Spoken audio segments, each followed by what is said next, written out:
Welcome back नाजरीन। हम कोशिश करते हैं कि सनतकारों और ताजरों के जो मसाइल हैं उनको सेगमेंट का हिस्सा बनाएं, साथ साथ क्या डेवलपमेंट हो रही है उसके हवाले से भी बातचीत करें और हम कंसर्न अथॉरिटीज़ हों या कंसर्न लोग ताजर बरदरी उनसे भी आपकी बात करवाते हैं, आप तक उनकी विजन्स ऑब्जेक्टिव्स भी पहुंचाने की कोशिश करते हैं। ताहम आज FPCCI के अंदर जो है वो सनतकार परेशान दिखाई दिए और उन्होंने कस्टम्स के हवाले से उनकी कार्रवाइयों के हवाले से तहफ़्फ़ुज़ात का इज़हार किया है। वो कहते हैं कि जी रास्तों में जो कंटेनर्स हैं वो रोके जाते हैं, मुख्तलिफ़ शहरों में जाने में मुश्किलात का सामना करना पड़ रहा है। बहुत सारी जगहों पर जब कंटेनर्स को खोला जाता है तो उससे इजाफ़ी अखराजात जो हैं वो पैदा होते हैं और उनके क्या क्या तहफ़्फ़ुज़ात हैं, हमने सोचा आज उनको मदऊ करें प्रोग्राम में। हमारे साथ मौजूद हैं FPCCI के सीनियर नायब सदर साकिब साहब, उन्होंने हमें टेलीफोन लाइन पर ज्वाइन किया है, उनसे ही अहवाल मज़ीद जानते हैं। जी साकिब साहब, आज तहफ़्फ़ुज़ात का इज़हार किया गया है, आखिर असल मसला है क्या? क्योंकि एक तरफ तो कस्टम हुकाम कहते हैं कि जी हम पर प्रेशर है, हम कार्रवाइयाँ कर रहे हैं स्मगलर्स के ख़िलाफ़,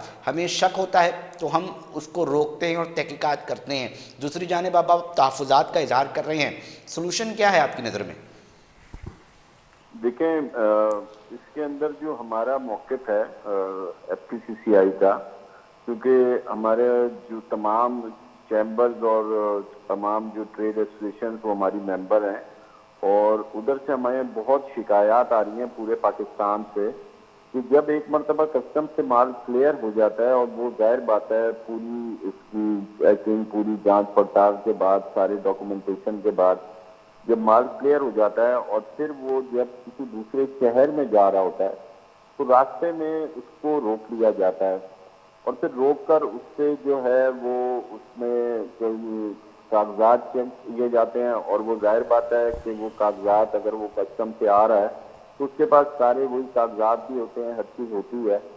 और उसकी अब जो हमारे इम्पोर्टर हैं वो खासतौर पर बिल ऑफ एंट्री की कॉपी और जो दूसरी चीज़ें हैं वो भी उसके अंदर होती हैं, लेकिन उसके बावजूद उनको वो रोक कर फिर माल चेक किया जाता है या उनको बिला वजह तंग किया जा रहा है। तो इस सिलसिले में हमारी ये बात भी हुई कि जब एक मरतबा कस्टम से माल क्लियर हो गया तो फिर उसको उसके अलावा रोकने की क्या जरूरत है और उसके लिए कोई भी फॉर्मेट बनाए, कोई मैकेनिज्म बनाए। हम भी वो स्मगलिंग के खिलाफ हैं और हम नहीं चाहते कि स्मगलिंग का माल जो है वो हमारे मुल्क में आए और हम भी उसको रोकना साकिब साहब, चाहते क्योंकि हैं। यही मसला था, एक तरफ सनतकार ताजर यही फरमाते दिखाई देते थे कि जनाब जब तक आप ये स्मगलिंग नहीं रोकेंगे, जब तक आप इनके ऊपर एक्शन नहीं लेंगे तो हमारा जो माल है वो कैसे बिकेगा, ये एक बड़ा मसला था। अब अगर ये मामला हो रहा है तो फिर हम ये भी आपसे जानना चाहेंगे कि आपकी तरफ से सजेशंस हैं। जी एक मसला है, ये हम मान रहे हैं, ठीक है, ये भी बात सामने आ जाती है, मगर अब इसके ऊपर कोई सजेशंस हैं कि जी ये सजेशंस हैं, इस तरह किया जाए, क्योंकि अगर शक है कि इस कंटेनर के अंदर कोई चीज़ रखी हुई है तो फिर चेक करना तो लाजिम मलजूम हो जाता है। देखिए, इसमें ये किया जा सकता है कि अगर किसी भी शहर में फॉर एग्जांपल कराची से माल अगर ये जा रहा है कराची पोर्ट से, तो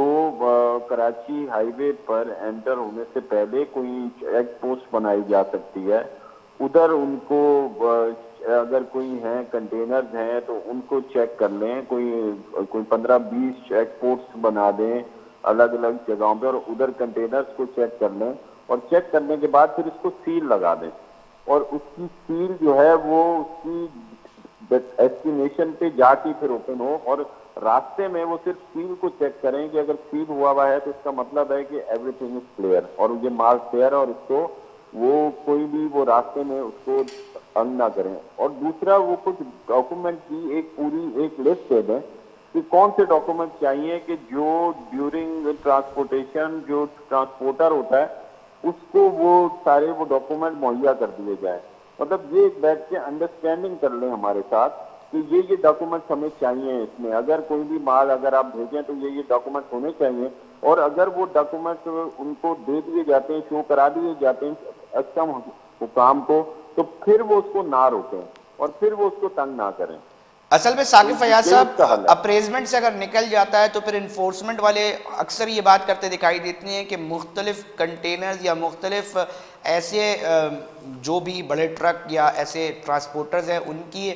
सामान कुछ और होता है, उसकी आड़ के अंदर बीच में कई चीज़ें जो है एक शहर से दूसरे शहर पहुंचाई जा रही होती हैं। तो एक ये भी मामला जो है वो सामने आता है। तो इसके ऊपर क्या मौक़िफ़ करेंगे कि इसका एक सोल्यूशन है, जैसे आप बता रहे हैं कि जी सील लगा दी जाए, ठीक है, मगर उसके साथ साथ फिर इस तरह की शिकायत भी सामने आ रही होती हैं।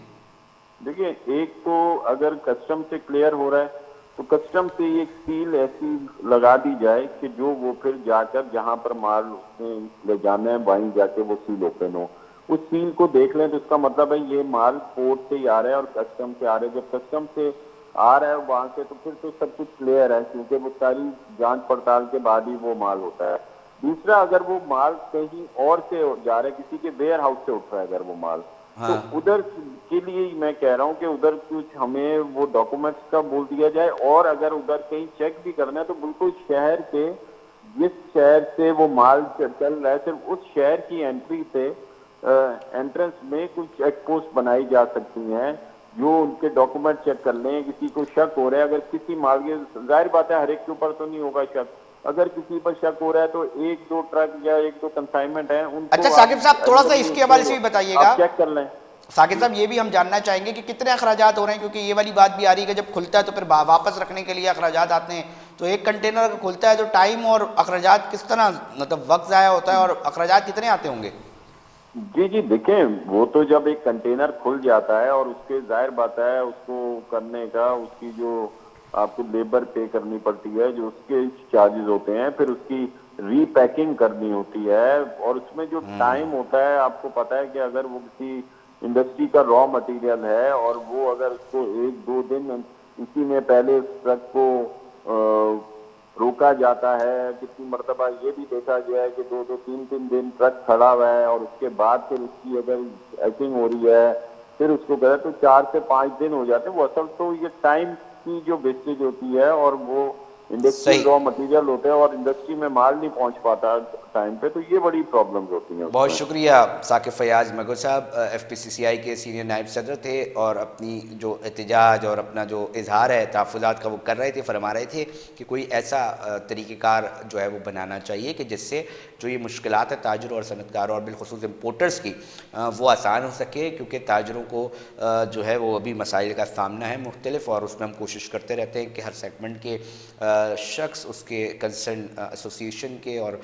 लोगों से हम बात करें, उनके मसाइल भी इसी प्रोग्राम के ज़रिए आप तक जाए। नाज़रीन, प्रोग्राम का वक्त जो है वो इख्तिताम की तरफ पहुँच चुका है। अपनी मेज़बान अली रज़ा को दीजिए इजाज़त, हम फिर हाज़िर होंगे अल्लाह ने के बाद।